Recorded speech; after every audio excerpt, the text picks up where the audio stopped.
Bueno, muy buenos días a todos. Realmente quiero agradecer a Santiago Ángel y a la Asociación Colombiana de Minería por esta invitación para compartir con ustedes algunos aspectos del tema de seguridad jurídica, aunque no me voy a referir a las posiciones minoritarias que yo he adoptado en la Corte, porque esas las pueden leer en el libro del doctor Guillermo Reyes, sino quiero compartir con ustedes una visión de para dónde va la Corte, cuál es la visión interna de la Corte, y al final compartir algunas buenas noticias que yo sé que este sector tan importante para la economía de Colombia necesita. Pero antes de comenzar quisiera iniciar como hacen los americanos con un chiste. Cuando me posesioné como magistrado de la Corte, un amigo me mandó un meme que decía lo siguiente, decía, como dijo Moisés leyendo el sexto mandamiento de la ley de Dios, no cometerás actos impuros. Hay otras traducciones del sexto mandamiento, pero esta la suavicé para efectos de este congreso. Todo el mundo, cuando Moisés dijo eso, protestó y él contestó, tranquilos, porque eso dice la ley, pero hay que esperar a ver qué dice la jurisprudencia. Y yo creo que ese chiste me ayuda a mostrar qué es lo que ha pasado en el sector minero respecto de las decisiones de la Corte Constitucional. No los voy a aburrir con las sentencias, yo creo que todos ustedes las conocen. Creo que hay que aprovechar en este Congreso la presencia de no abogados, en cierta forma para explicar qué es lo que está pasando al interior de la Corte. Y yo me adelanto, tal vez no quiero concentrarme en este cuadro, que lo hice yo, básicamente tratando de explicarme, una persona que ha trabajado, su último cargo fue como vicepresidente jurídico de la empresa minera petrolera más grande de Colombia, que es Ecopetrol. ¿Qué es lo que está pasando? ¿Será que los magistrados de la Corte Constitucional, la mayoría, se enloquecieron? ¿Será que es un tema ideológico lo que está ocurriendo? Yo como minoritario en esa Corte digo, ¿por qué será que hay más de 5 magistrados que piensan distinto a mí? Y creo, para explicar el tema, tengo una tesis, espero que esa tesis no me genere recusaciones en el futuro, y es que ante la inactividad del Estado, llámese Estado, el Estado local, el legislativo, doctor Luis Emilio, que ayer nos habló muy bien de la Corte, yo quiero mucho al senador Luis Emilio Sierra, aquí presente, ¿o será que el Ejecutivo se durmió? ¿O qué es lo que está pasando?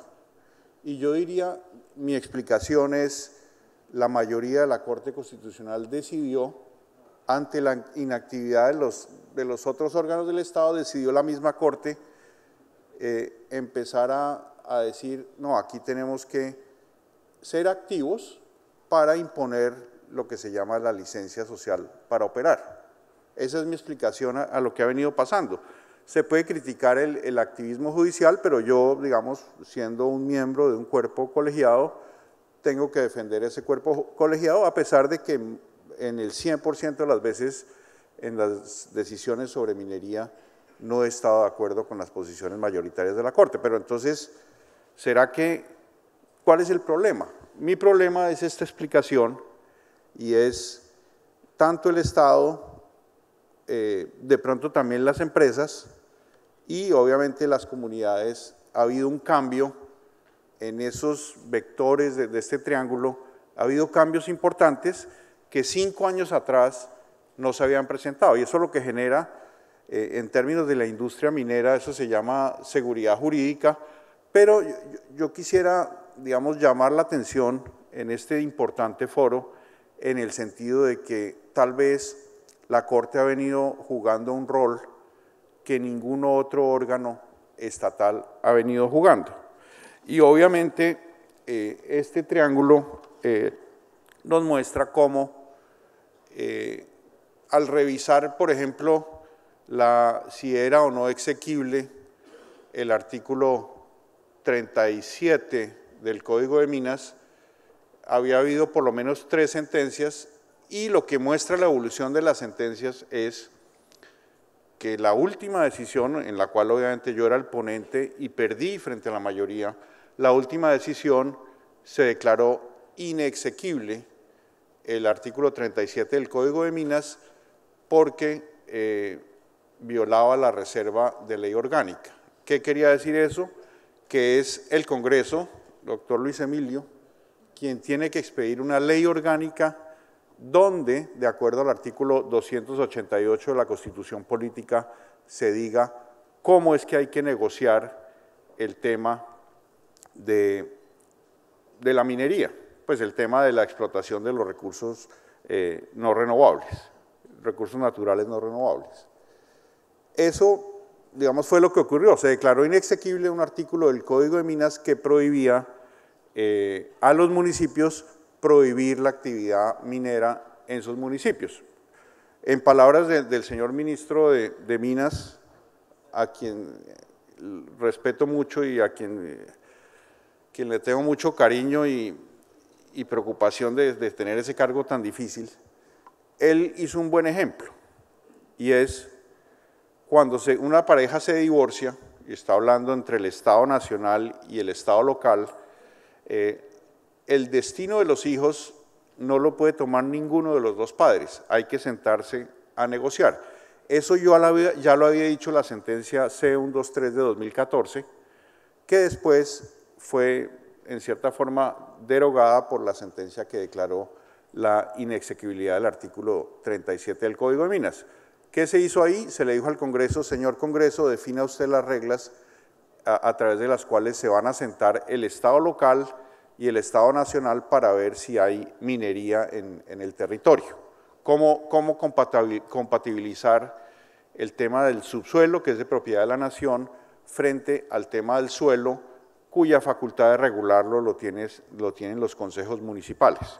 Ese rol, digamos, le corresponde ahora al Congreso, y yo creo que, confiando en el Congreso de la República, además que yo vengo de ser elegido por el Congreso de la República, entonces reconozco su plena legitimidad, creo que en el Congreso hay que determinar unas reglas de cómo se surten las consultas o las negociaciones entre el Estado nacional y el Estado local, y cuáles son las reglas, cuando no hay acuerdo, qué reglas se van a imponer en esta, digamos, dicotomía entre actividad minera a nivel nacional o a nivel territorial.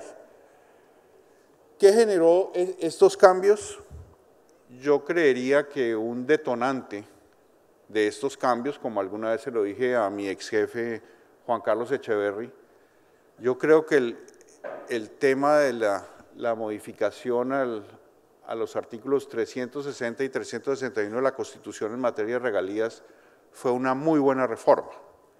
Sin embargo, tuvo un efecto inesperado o un efecto no pensado, que fue que le quitó las regalías, las grandes regalías, a los municipios productores. ¿Y eso qué hizo? No es que eso sea malo, a mí me parece bueno, en palabras del doctor Echeverry, distribuir las regalías en toda la mermelada, en toda la tostada, en el buen sentido de la palabra, doctor Luis Emilio. Eso es una buena reforma, pero ¿qué pasó? Que los municipios mineros, al no recibir regalías importantes de la operación, perdieron todos los incentivos económicos para controlar y, en cierta forma, ayudar con las comunidades. Y esto lo que generó fue un desequilibrio en el entorno que genera lo que en términos de este Congreso se llama inseguridad jurídica, pero yo llamaría la atención de que es un problema más profundo, es un problema más profundo porque así se cambian todos los magistrados de la Corte Constitucional, eso no elimina el problema, porque el problema está en la realidad, en los hechos que tienen ustedes todos los días en las regiones, en los territorios que es donde se lleva a cabo la minería. Entonces, creo que eso es lo que ha ocurrido en la mayoría de la Corte Constitucional. Quisiera, como el tiempo es escaso, y el doctor Santiago Ángel es muy preciso con el tiempo, quisiera terminar simplemente con, aquí les traía todas las sentencias de la Corte, pero solamente no me está funcionando este aparato. Quisiera simplemente ir a los 10 retos que yo veo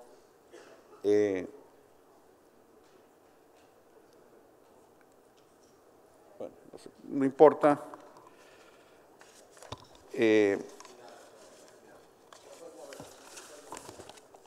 Ok.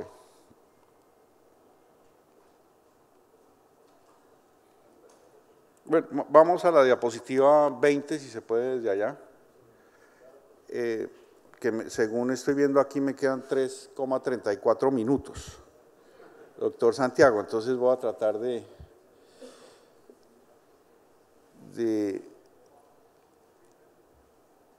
Ahora, cualquier estudioso de estos temas se va a dar cuenta que sí, evidentemente la Corte sí ha tenido cambios importantes en su jurisprudencia.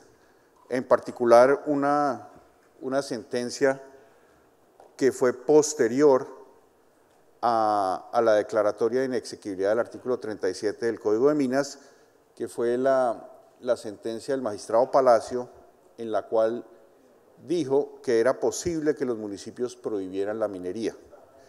No tengo la referencia, es la T, creo que 415 del 16.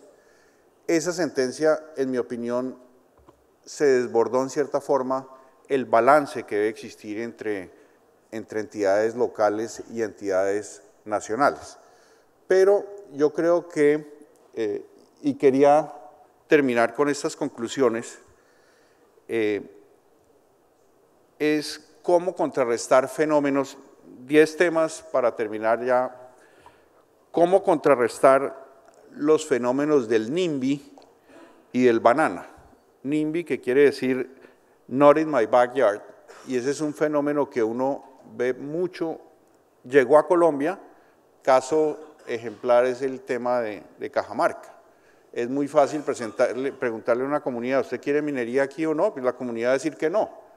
Si no tiene ningún incentivo positivo para que la actividad minera se lleve a cabo en ese territorio. Y no es un tema ni siquiera de las compañías, es un tema, yo diría que de la naturaleza humana, y es muy fácil, si se siguen propagando esas consultas populares a lo largo de Colombia, va a ser muy fácil que todo el mundo prohíba la minería.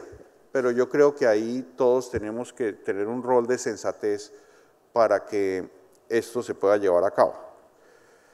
Lo otro, el tema de seguridad jurídica, yo llamaría la atención en que el entorno cambió y lo que hace la Corte no es que sea enloquecido, sino que en cierta forma refleja esos cambios en el entorno en las decisiones judiciales.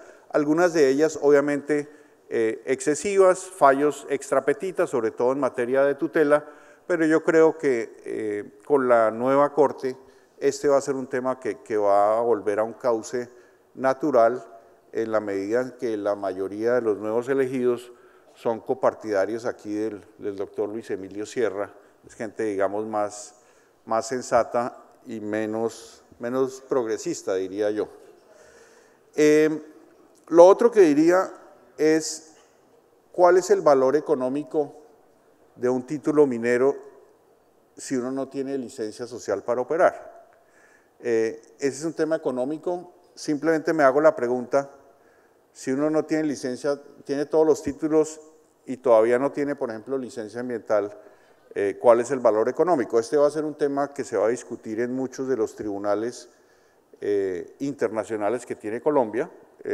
Yo aquí en esta presentación traía 5 casos internacionales que tiene Colombia que son importantes en términos de eventual responsabilidad del Estado por decisiones de sus alcaldes, de sus órganos nacionales, de sus cortes, y ese va a ser un tema que nos va a disciplinar de una manera importante hacia el futuro.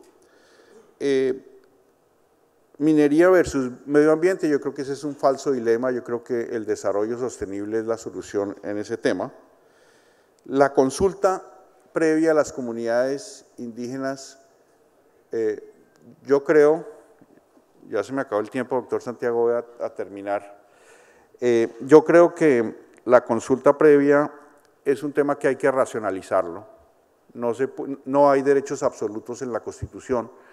Ya el viernes pasado tomamos una decisión en la cual, a pesar de que se había vulnerado la consulta previa, en el caso de una ley que concedía una curula adicional a los raizales de San Andrés, la Corte decidió que a pesar de que se había violado ese derecho, es posible ponderarlo con otros derechos y declaró exequible ese acto legislativo. Yo creo que es una decisión que fue 9-0, fui ponente yo, estoy muy orgulloso de esa decisión porque en cierta forma le rompimos el espinazo al tema de la consulta previa donde se decía que ese es un derecho absoluto que no puede ser en ningún momento vulnerado.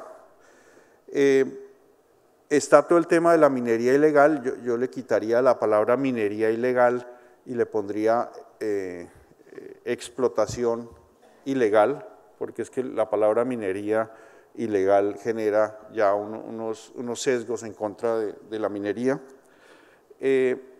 La eventual responsabilidad del Estado, ya la había mencionado, tanto nacional como internacionalmente, porque los casos más grandes que tiene Colombia, y con la venia del doctor Luis Guillermo Vélez, que está aquí presente, los casos más grandes que tiene Colombia a nivel internacional por violación de tratados internacionales de inversión, tienen que ver con temas mineros, y en cierta forma nos van a disciplinar, no por autodisciplina, sino a través de arbitrajes internacionales, y eso obviamente no es conveniente porque nos quedamos con las sentencias que hay que pagar y sin la minería. Frente al tema del ordenamiento territorial, ya mencioné que digamos, debe estar prohibido prohibir, debe haber una relación de concertación entre autoridad nacional y autoridad estatal local, y siempre que se establezca una regla de qué ocurre si no se llega a un acuerdo. Reforma al régimen de distribución de regalías, yo creo que es importante. Yo leí tal vez un artículo en la prensa a raíz de lo de Cajamarca, y es, si se prohíbe la minería en Cajamarca, ¿tendría derecho el municipio de Cajamarca de acceder a los recursos del Sistema Nacional de Regalías? Esa es una pregunta que se plantea y se han venido planteando desde el Ejecutivo, porque ese es un tema importante. Digamos, sí, claro, tienen derecho a prohibir la minería, pero la pregunta es, ¿tienen derecho también a los beneficios derivados del Sistema Nacional de Regalías? Es una pregunta que está por responderse. Y finalmente, y este es un tema que le oí al doctor Juan Carlos Echeverry cuando era presidente de Ecopetrol, y es, el país tiene que definir si quiere más impuestos de nosotros los colombianos o si quiere hacer desarrollos petroleros y mineros donde gran parte de los recursos fiscales provienen de las regalías, de los impuestos a la industria y también de los dividendos de Ecopetrol. Yo dejaría ahí, doctor Santiago, obviamente estoy disponible para contestar preguntas. Tengo toda una presentación mostrando cómo ha sido la evolución de la Corte en materia de decisiones mineras, pero quería aprovechar el foro donde no solo hay abogados, sino hay ejecutivos, para lanzar esta explicación de por qué la Corte ha sido tan activa en el tema de la minería, y obviamente defenderme un poco de mi gran amigo, el senador Luis Emilio Sierra. Muchas gracias.